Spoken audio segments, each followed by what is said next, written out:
લોકમેળા association કાલે અમારા મુખ્યમંત્રીના અગ્ર સચિવને મળ્યા, તેમને પોઝિટિવ આન્સર મળ્યો છે. આની પહેલા અમે મુખ્યમંત્રીને 2 વાર રજૂઆત કર્યું, તેમનો હકારાત્મક આન્સર છે.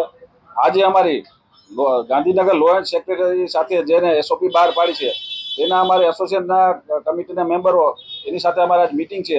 એટલે જે આ કાંઈ નિર્ણય લે, જો વહેલા નિર્ણય લે તો આ મેળાનો સુખદ અંત આવે એવી અમને આશા છે.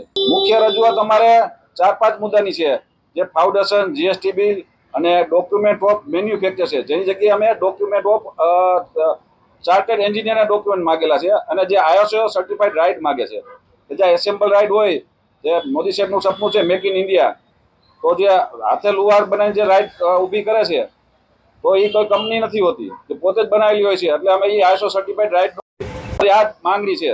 અમે કમિશનર સાહેબને પણ રજૂઆત કરી છે, તેને અમને એવી જાણ કરી કે આ તો અમે બહાર પાડી છે, અમારા કઈ આમાં ફેરબદલ અમે ન કરી શકી. આજે અમે બહિષ્કાર કર્યો તો આજે મારી બહિષ્કાર ઉપર ઉભા જ રહ્યા છીએ.